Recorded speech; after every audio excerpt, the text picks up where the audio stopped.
चलिए जरा गहराई से समझते हैं उस टेक्नोलॉजी को जो आज की लड़ाइयों का पूरा नक्शा ही बदल रही है। ये सवाल अपने आप में बहुत कुछ कह जाता है। ये हमें बताता है कि मिलिट्री स्ट्रैटेजी में कितना बड़ा बदलाव आ चुका है, जहां सस्ती सी टेक्नोलॉजी बहुत ही महंगे और सोफिस्टिकेटेड हथियारों पर भारी पड़ रही है। और इस तस्वीर को देखिए, ये जो आर्थिक असंतुलन है ना, इस नए तरह के युद्ध के केंद्र में उसे ये तस्वीर बिल्कुल साफ कर देती है। एक तरफ $20,000 का ड्रोन तो दूसरी तरफ $40 लाख की मिसाइल। तो हम यहाँ तक पहुँचे कैसे? इस पूरी कहानी को समझने के लिए हमें पहले दोनों पक्षों की पारंपरिक सैन्य ताकत में जो जमीन आसमान का फर्क है उसे देखना होगा। और ये चार्ट देखिए, ये कहानी के गोलियत वाले हिस्से को बिल्कुल साफ साफ दिखाता है। अमेरिका की मिलिट्री पर खर्च करने की जो ताकत है वो ईरान से कई गुना ज्यादा है, कोई मुकाबला ही नहीं है। और बात सिर्फ बजट की नहीं है।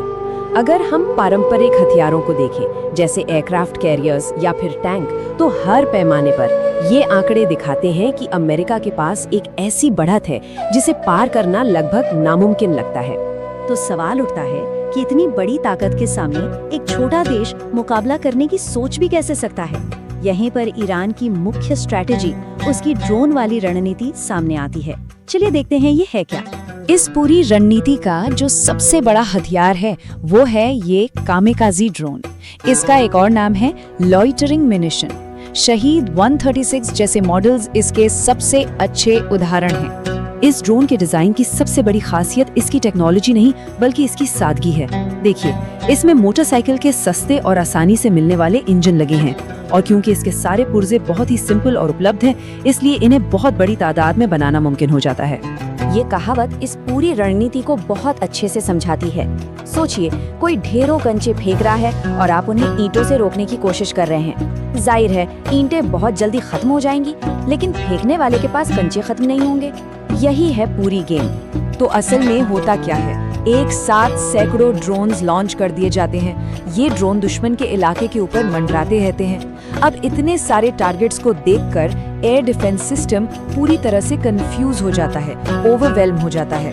वो कुछ ड्रोन्स को तो मार गिराता है, लेकिन ज्यादातर ड्रोन बचकर अपने टारगेट को हिट कर ही देते हैं। मतलब यहाँ एक ड्रोन की कामयाबी मायने नहीं रखती, पूरे झुंड की कामयाबी लगभग तय होती है।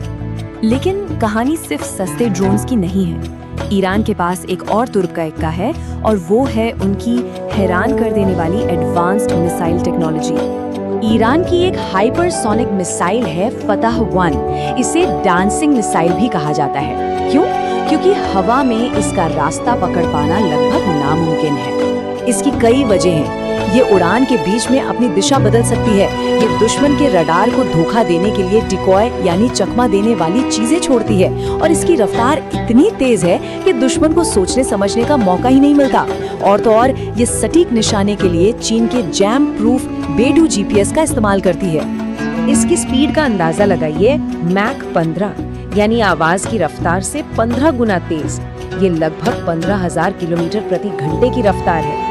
इसी वजह से ये एक बहुत ही खतरनाक हथियार बन जाती है। तो इन नए खतरों का जवाब देने के लिए अमेरिकी सेना भी एक नई टेक्नोलॉजी की तरफ मुड़ रही है, और वो है आर्टिफिशियल इंटेलिजेंस यानी AI। इसका इस्तेमाल फैसले लेने की प्रक्रिया को तूफानी रफ्तार देने के लिए किया जा रहा है। जैसे एक ऑपरेशन में AI ने 179 अलग अलग जगहों से आए डेटा को एनालाइज किया और ऐसे टारगेट्स ढूंढ निकाले जिन्हें ढूंढने में इंसानों को कई दिन लग जाते।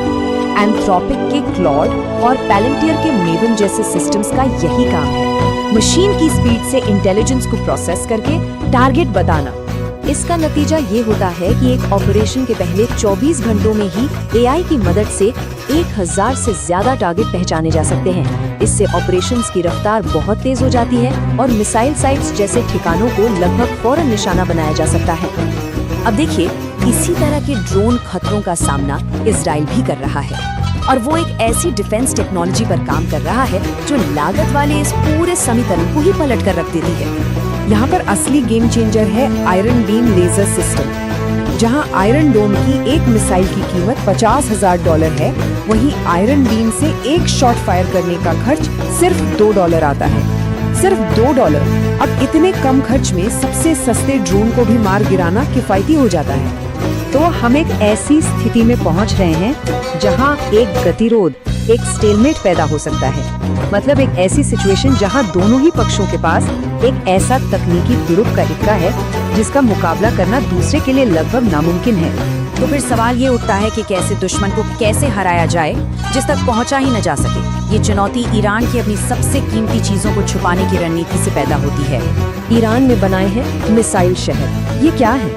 ये असल में पहाड़ों के अंदर 500 मीटर की गहराई तक खोदे गए बंकरों का एक बहुत बड़ा नेटवर्क है। इन्हें इसलिए बनाया गया है ताकि ये पारंपरिक बमबारी को आसानी से झेल सकें और उनके मिसाइल जखीरे को सुरक्षित रख सकें। लेकिन इस खास समस्या के लिए अमेरिका के पास भी एक खास हथियार है, B-2 स्टेल्थ बॉम्बर। ये एक ऐसा बॉम्बर है जो रडार की पकड़ में लगभग नहीं आता और ये अपने साथ लेके चलता है GBU-57 बंकर बस्टर बॉम्ब। ये 13,000 किलो का एक विशाल बॉम्ब है जिसे सिर्फ इसी काम के लिए बनाया गया है, जमीन के बहुत नीचे बने मजबूत ठिकानों में घुसकर उन्हें तबाह करना।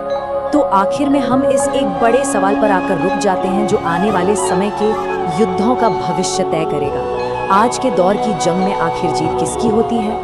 भारी भरकम बजट की या फिर अनोखी और किफायती सूझबूझ की?